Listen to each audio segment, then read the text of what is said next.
Alright, what's good everybody? So today we're going to be watching a video from Zilla regarding the new information regarding Epstein files, oversight Dems. I've gotten tons of emails, and then also hopefully he might mention about the swearing in of let me just look at it again. Arizona.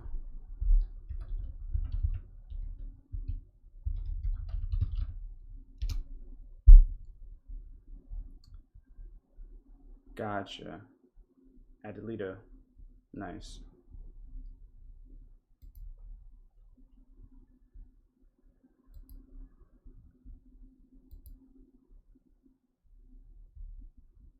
There we go. So she's officially sworn in, so it's going to be interesting how the reps try to wiggle their way out of this. I doubt they can, though. This is an ongoing story. There's a lot that's going to be released in the coming days. So just understand we're going to do our best to explain what has been happening, because this story has been full of twists and turns. It starts with the Democrats releasing 3 emails from the Jeffrey Epstein estate. One says that the dog that hasn't barked is Trump. A victim spent hours at my house with him. Another says the victim, Mar-a-Lago, Trump says he asked me to resign. Never a member ever. Jeffrey Epstein. Of course, he knew about the girls as he asked Ghislaine Maxwell to stop. Of course, and then the third email is from Michael Wolff talking about Jeffrey Epstein's association with Trump, saying you can hang him in a way that potentially generates a positive benefit for you, or if it looks like he really could win, you could save him generating a debt. Basically implying the idea that Epstein would have some kind of compromising information on Trump. But that was just the start of it, because then after that, the GOP came out swinging and they said Democrats whine about releasing the files, but they only cherry pick when they have them to generate clickbait. You deserve the full truth. And then they released over 20,000 files. Some of it had to do with Trump, some of it didn't. Importantly, 2 of the emails that were in there were some of the ones that the Democrats released, except they were unredacted in the GOP copy. And these lack of redactions are obviously very intentional. So we see first, I want you to realize the dog that hasn't barked is Trump. And then it says, Virginia spent hours at my house with him. Now that name is really important because it's Virginia Giuffre. She was the Prince Andrew accuser, but importantly, she did not accuse Trump, rather saying that he couldn't have been friendlier. This obviously is one of the main reasons the GOP appears to have released this, because in part, they're implying that, hey, if you release this redacted, people are going to speculate who this victim was, thinking that there was something that happened, but actually the person that's in there didn't accuse Trump of something illegal. And so this is sort of the implication here, with the Democrats saying, well, you're unredacting a victim's name. So that's been the battle there. Specifically, the second email, by the way, just further confirms it. It says blank worked at Mar-a-Lago. She was one of the ones that accused Prince Andrew. In the Democrat copy, all of that was redacted because, of course, it gives away the fact that we are talking about, once again, Virginia Giuffre. Also, in these emails released by the Republicans, it says blank worked at Mar-a-Lago. Trump knew of it, came to my house many times. He never got a massage. That's straight from Jeffrey Epstein clearing him of a massage, which obviously is the one person you most don't want to get a massage from. So honestly, that is good for him, which is obviously why they released it. Begging the question why they didn't release it sooner. Maybe it's because they didn't want people to know that Trump knew about the girls. Now, one thing I want to talk about is the fact that Epstein is saying, hey, look, Trump publicly said that it was me that he asked to stop, but actually it was Ghislaine that he asked to stop. And my question here is, if it is Maxwell that was the one who poached Virginia Giuffre from Mar-a-Lago and then trafficked her, then why is she getting so much special treatment? I mean, that is the part where the Republicans don't look good at all. I mean, what is going on with Ghislaine Maxwell, a convicted sex offender, trying to get a pardon, getting Todd Blanche to give her a softball interview, and then she immediately gets preferential treatment. Look, we've been over the fact that she's at basically a special prison in Bryan, Texas, where normally someone of her status wouldn't be allowed to go to because it's too nice, it's too low security. But in addition to that, new reports are saying that top officials at Camp Bryan are sick of being Maxwell's bitch. Federal law enforcement staff working at the camp have been waiting on Maxwell hand and foot, including, by the way, reportedly she's been given a puppy. as part of the preferential treatment she's been receiving. Overwhelmingly, Maxwell has been getting a super nice ride in all of this. Yeah. This, of course, makes us all wonder, once again, what do they have on Trump? I mean, why treat her like this if she doesn't have something compromising in all of it? It just kind of begs some questions you probably don't want to ask. Yeah. Also very suspicious is the fact that immediately after this report came out, Trump personally called Rep. Lauren Boebert, urging her to withdraw support for releasing the Epstein files. Bondi, Blanche, and Patel were going to meet today about the Epstein files. This, of course, is furthering the idea the White House has no interest in this story. I think Trump tweeted multiple times today about the Epstein hoax. Again, we've heard that a million times. And the question is, why are you acting so suspicious if you have nothing to hide, right? If you didn't get the massage, which Epstein says, why, what are you hiding? Why are you so worried about all this stuff coming out? By the way, Press Secretary Caroline Leavitt was actually asked about the White House pressuring people to get them not to sign for the release of the Epstein files, and her response was pretty insane. Why are White House officials then meeting with Representative Boebert in an effort to try and get her to not sign this petition calling for the release of the files? Doesn't it show transparency that members of the Trump administration are willing to brief members of Congress whenever they please? Doesn't that show our level of transparency? Doesn't that show the level of transparency when we are willing to sit down with members of Congress and address their concerns? It shows transparency to try to go and block files being released on the world's most prolific. Yeah. But the fact we know about it, that's the transparent part. It's just insane. I mean, that's the kind of spin we've expected with this story all along. That's been part of what's been so frustrating about all of this. So look, I want to get back to this story because there's so many people involved here. We're just going to go through one by one. I mean, look, it's a lot more than just Trump. Like, one person that got kind of a weird stray in all of this was the fact that Epstein talked about Hillary doing naughties with Vince. Vince being Vince Foster, a White House counsel. There was a rumor about Clinton and Vince having some kind of affair, and then later Vince was found dead of suicide. And this is where we see Jeffrey Epstein and Michael Wolff's kind of symbiotic relationship. Michael Wolff is a journalist who has been prolific in all of this. Well, I struggle to call him a journalist, actually, because as what we'll find, he was more like a PR guy for Epstein. But he was actually asking Epstein and using Epstein for a lot of access to information. Because Michael Wolff actually told Jeffrey Epstein, hey, basically, I'm interviewing him this afternoon. I just realized my camera is covering his face the whole time. That's not good. You think I should ask? And he's talking about Trump. Epstein replies, do you want to be provocative? Michael Wolff says, job is to get the hard ones in without being ejected from the room. What's the one that pierces through? Jeffrey Epstein basically says, hey, you can do this softball. That's a Hillary problem. He would smile, and then you can ask about his relationship with the Electricians Union and Mar-a-Lago, and out you go. Obviously hinting to the idea that he's going to get kicked out if he asks about more sensitive subjects. Michael Wolff asks about, hey, what's up with Foster? And then he describes what that's all about. And this brings us to Michael Wolff, who I want to spend a little bit of time here on. Although some of you may not know as much about him, you may be less interested in him. I think he's one of sort of the worst looking people in all of this. Actually, after reading these emails, he may be the most disgusting person that comes out of that. And that's saying a lot, given what's in here, but I want to just show you this because actually the Democrats initially released was this idea was that Michael Wolff and Epstein were basically planning how to respond to Epstein being brought up in the context of Trump. Michael Wolff says, I hear CNN is planning to ask Trump about his relationship with you, either on air or in Scrum afterwards. Epstein says, if we were able to craft an answer for him, what do you think it should be? That being interesting because it's like, wait, were they in touch with Trump at this time? Because Trump denied being in contact with Epstein basically since early 2000s. But anyway, if he says he hasn't been on the plane or to the House, then that gives you valuable PR or political currency. You can hang him in a way that generates a positive benefit for you. Or if it really looks like he could win, you could save him generating a debt.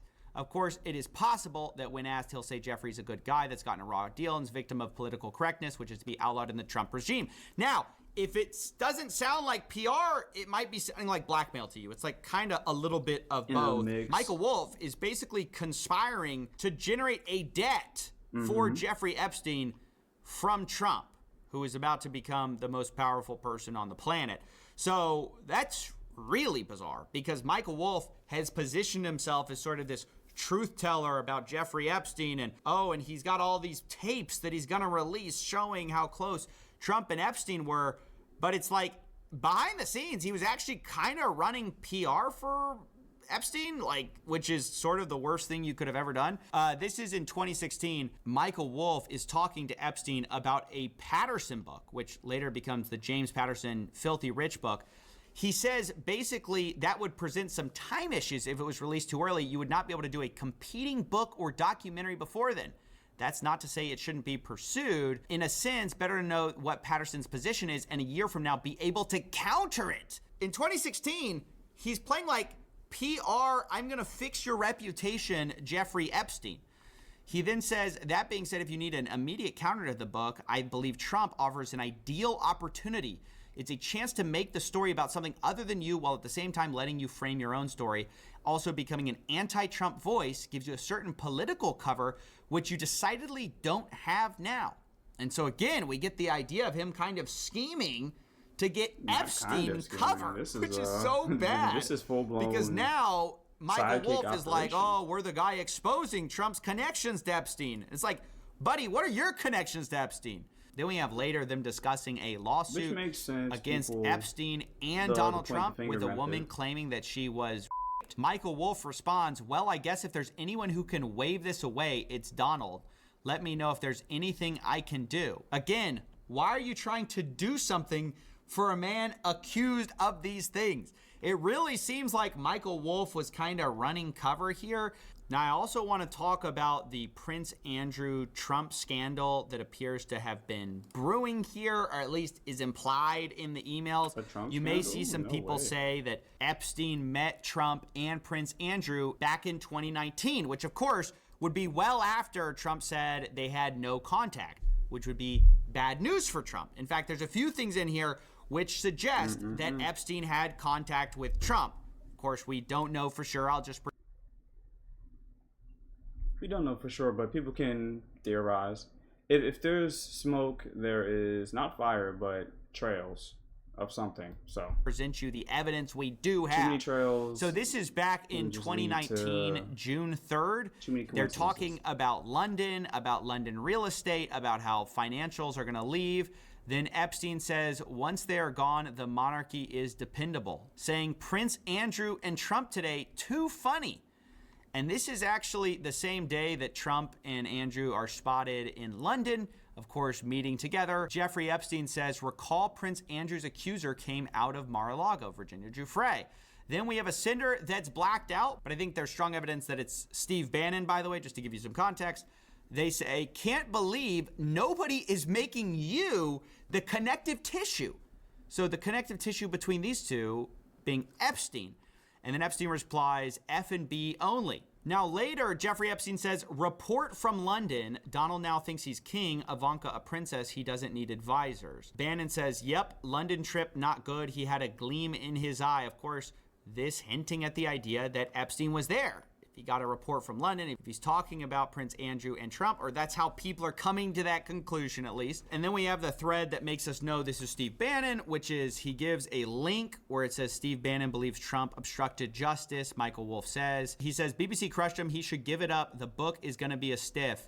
I don't know if he senses that. Epstein replies, unfortunately, I do know his comments have encouraged some to look to you for answers. This all being about an article about Steve Bannon, obviously. And then Steve Bannon says, Burke says, I have zero to worry about. Now, if you don't know who Burke is, he's a lawyer who previously defended Steve Bannon. Epstein then replies, good but unnecessary. Should I call Michael Wolff? Bannon says, what are you going to say to him? He's a wild animal caught in a trap. Epstein says, catch his breath. Bannon says, tell him to lay off me. It's both not working and not helping. Okay. Done. Again, this is all in the context of Michael Wolff talking about Steve Bannon, and then he says, hey, tell him to back off. This is furthering the idea that Epstein, Bannon, Michael Wolff, they all had a close relationship, which is mostly public knowledge, but we see exactly how close. Now, in addition to this, I also wanted to note this very strange interaction between these two, where Epstein sends a news article about George Nader being basically caught up in some child pornography charges. And then Bannon says, not cool. Epstein, mandatory minimum 15. Bannon says MBZ must have coughed him up. How did he get extradited? Could have stayed in UAE forever. Epstein says he was not extradited. He was duped. Bannon, WTF. Epstein, there is his bail hearing today, currently in Brooklyn. Doesn't look good, pre-trial detention. Now, I personally found it strange that they were so concerned about the fate of someone caught up in such horrible charges. We'll also talk about the Thanksgiving message. This one got a lot of attention, which is that Epstein was going to Thanksgiving, and he was asked, where are you having Thanksgiving? He says, Eva. This lady, Faith Cates, replies, he's such a snooze. Who else is down there? He replies, David Fizzle, Hansen, Trump. And once again, Trump claims that he was not in contact with Jeffrey Epstein after the early 2000s. He said, hey, I cut him off. I realized he was a bad guy. And if Epstein's having Thanksgiving with him, that's obviously a problem. Now, I don't have any public confirmation for that outside of these emails, which are basically talking about it, implying it. Once again, the same is true of Prince Andrew. Do you actually think these emails are about him actually seeing them, or is he just reporting on it? It's kind of hard to know, but I just want you to know what's out there.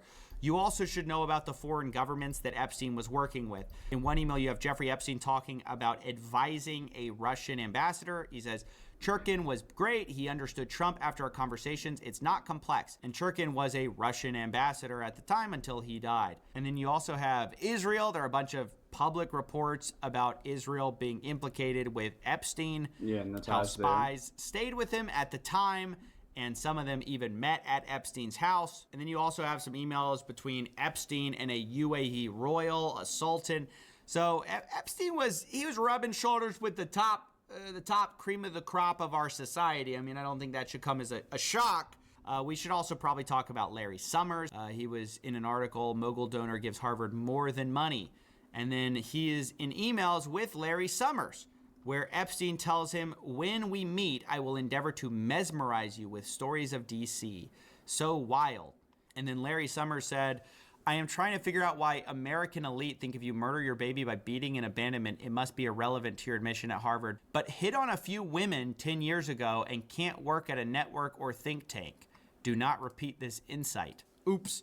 Now everybody has it. So there you go. I mean, that's a high-level snapshot of what we saw in this release. Insane. Lots of people being implicated in one way or another. It's quite varied. I mean, you know, some people you find out they've been playing a journalist but have been secretly running PR cover for Epstein, like well after, you know, you kind of knew he was implicated in a lot of this stuff. Other people like Clinton are catching strays on, you know, affairs that they were having. Trump gets a mixed bag where initially the implication that he was kind of given was revealed to be not quite correct because they're talking about Virginia Giuffre, although it still is a mystery why he's behaving so strangely regarding Ghislaine Maxwell, why he's trying extensively to block the Epstein files. I'm not going to pretend to have all the answers. Instead, I just want to break down what we do know so far. As always, we've all been just looking to get to the end of this thing so we can all move on. It's been amazing how slow they have dripped this thing out. I mean, they have been slow rolling it this whole time, so I will update you when we have more. The implication is this is going to dissolve a lot of influence that maybe some bad actors have. This story is, I would say, worse for the parties involved than we believe, and hopefully justice will eventually be served. Probably not in the way we all want to, but it will, and we'll have the verdict on these people. And then once we are aware, then we can formulate other stuff. We can fix justice system, like actually doing its job, its intended purpose for all, not just for some, and we stay there. That's just a small piece, but relatively soon the walls will come crashing down, hopefully, on this weird charade some of these actors are playing. So